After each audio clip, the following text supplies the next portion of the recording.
This JMP demonstration shows how to perform regularized regression. We are using the diabetes data from JMP sample data folder, and we'll use regularized regression to build a model of disease progression, here labeled Y. Start by going to Analyze, Fit Model. Put your response variable in the Y role. Then specify your model effects in the Construct Model Effects section. Here, we'll select age through glucose as our predictors, and click Add to add main effects of each variable to the model. The cross button can be used to add higher order terms, and the model macros can be used to specify common model structures.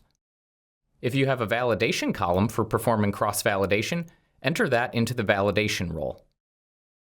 Regularization methods are available in FitModel's Generalized Regression personality, so select Generalized Regression from the Personality drop-down menu. Change the response distribution if desired, and then click Run.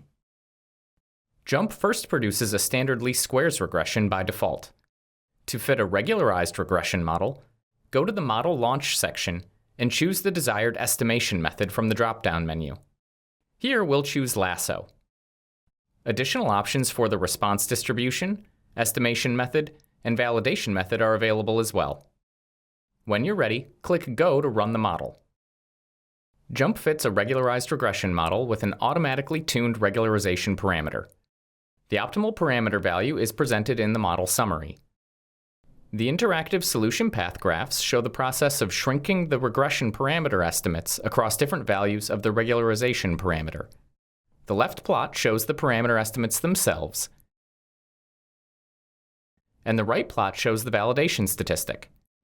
You can click and drag the graphs to explore model fits under different values of the regularization parameter. Click Reset Solution to return to the optimal model. The report includes a parameter estimates table, effect tests, and many additional options under the red triangle menu. Note that you can fit and compare multiple models inside the Generalized Regression report. For example, you can adjust the estimation method options, fit another model, and then compare models to determine which is preferred.